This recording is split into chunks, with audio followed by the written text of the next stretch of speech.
Olá, hoje eu gostaria de falar um pouco sobre hegemonia cultural. Eu já falei diversas vezes a esse respeito, mas eu gostaria de voltar a este assunto para que a minha mensagem tenha um entendimento melhor ao final dela. Hegemonia cultural é quando cria-se através da educação, através da imprensa, através dos órgãos ligados à cultura, a tentativa de uma única mentalidade que aceite de forma submissa aos desejos dos seus governantes. Esta filosofia criada por Antonio Gramsci na Itália através de uma observação feita a todos aqueles que seguiam religiosamente determinados padres, sem qualquer questionamento, fez com que ele criasse uma fórmula aonde pudesse ser implantado o comunismo num país sem que a população se manifestasse contra. Que fossem ludibriados, enganados, mas que não pudessem observar o que estava ocorrendo. Isso ocorreu no Brasil, num trabalho espetacular feito pelo PT e que levou uma nação toda ao emborrecimento. Essa nação que se postou na Avenida Paulista, um verdadeiro passeio de domingo. E isso hoje podemos afirmar, já hoje nós estamos numa quarta-feira, e podemos afirmar com exatidão que de nada valeu aquela grande manifestação.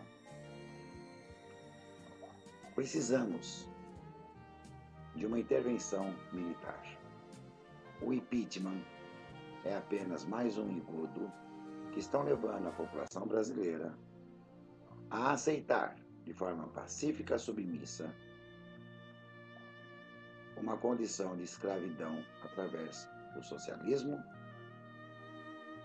que nada mais é o caminho para o comunismo. Vimos pessoas sem qualquer tipo de capacitação, buscando apenas a sua autopromoção, em cima de caminhões, aqui, ao invés de construir, ajudar o nosso trabalho, prestou um grande desserviço à nação. Vimos nas calçadas e no asfalto da Avenida Paulista uma população que foi em massa, sem saber o que queria. Eu venho trabalhando há muito tempo pela libertação do Brasil. Até 2006, eu também trabalhava pelo impeachment.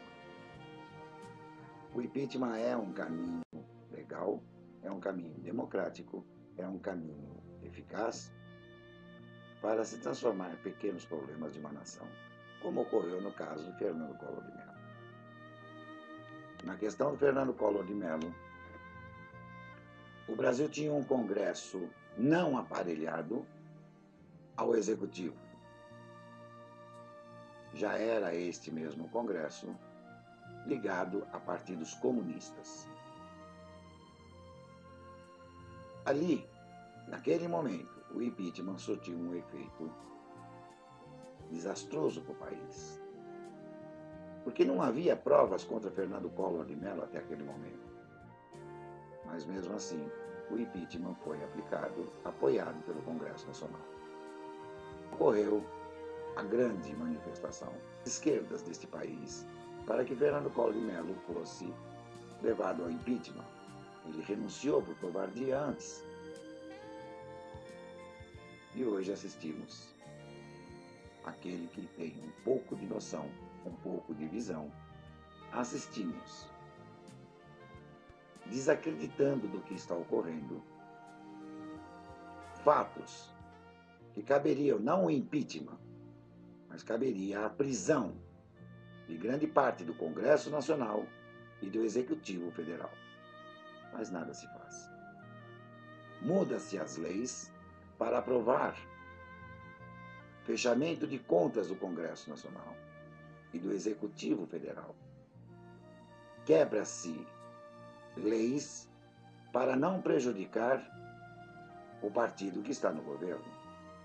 Altera-se leis para beneficiar o grande projeto de tomada do poder. Temos o nosso ministro da Justiça em vídeos na internet, facilmente localizados, enaltecendo e homenageando chefes de tráfico das Farc. Temos o nosso ex-presidente da República associado à Farc, EMIR, ELN e tantas outras facções criminosas, como todos os partidos comunistas da América do Sul, da América Central, com a única finalidade de destruir a soberania brasileira. E lá do Caribe, trouxeram então Fidel Castro, um genocida, que hoje é santificado pelo povo brasileiro. Trouxeram a imagem de Che Guevara para colocar como um herói dos exércitos brasileiros. Ora, se este é o desejo de uma população, se preferem confiar a um sequestrador, ou melhor, a uma sequestradora, a uma assaltante de banco, a uma terrorista, a direção da nação, que nada podemos fazer. Se confiam mais em um marginal, a um general patriota, o que mais podemos fazer? Eu gostaria de dirigir essa mensagem aos poucos brasileiros que ainda restam nesta nação. O meu agradecimento e o meu orgulho de poder chamá-los de irmãos brasileiros. Infelizmente, hoje somos poucos. A grande maioria do povo que vive nesta terra já não é mais brasileiro. São povos sem pátria, sem amor à bandeira, sem amor à família, sem amor aos seus próprios filhos. Se não querem a intervenção militar, de nada adianta nós perdermos o nosso tempo, nos afastarmos das nossas famílias, dos nossos amigos, para lutar por algo que o povo não quer. Aquele que hoje, com clamor, chama as Forças Armadas em defesa da soberania nacional, entende que o Brasil precisa de socorro. Mas esse número somos muito pequenos. E como em democracia a maioria vence,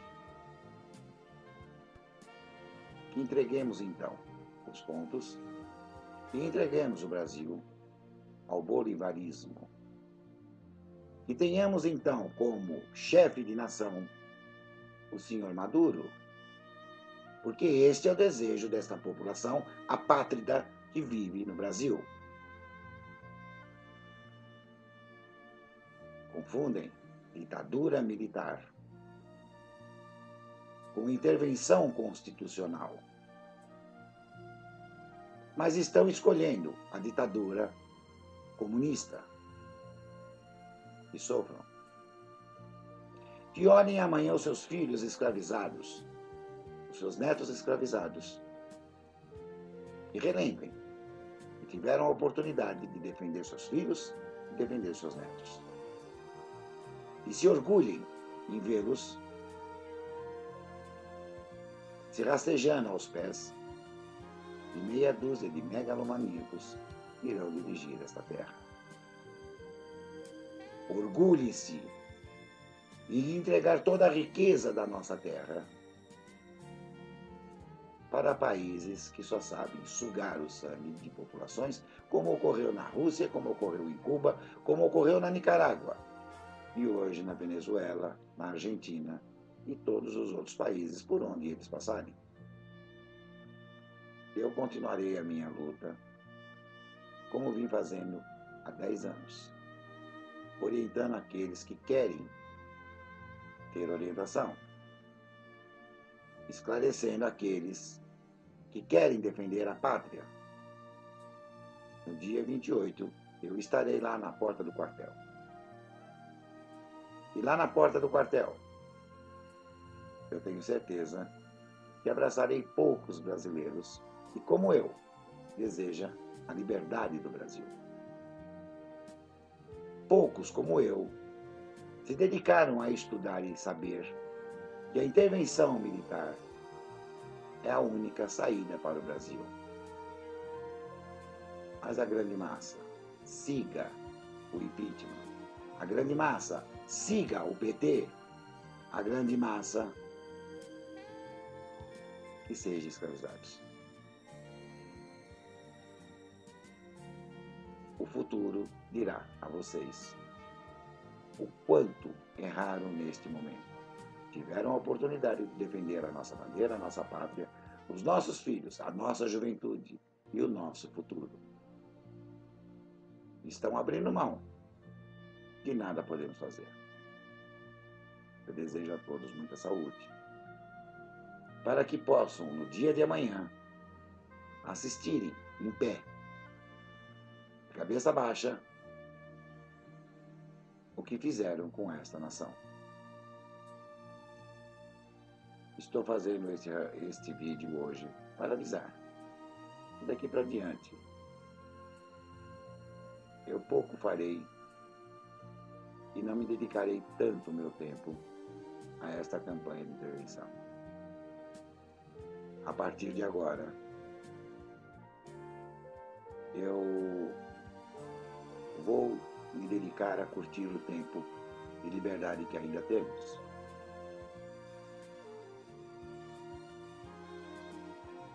E rezo para que esta nação que hoje fecha os olhos à sua pátria, que não tem amor à sua pátria,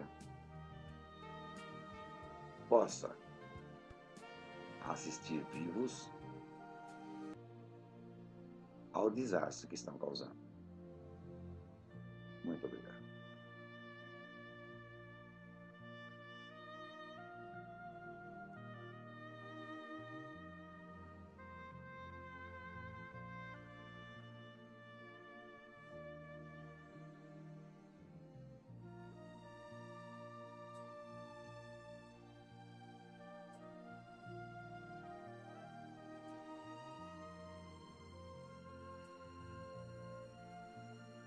Eu cansei de viajar ao mundo falando mal do Brasil, gente.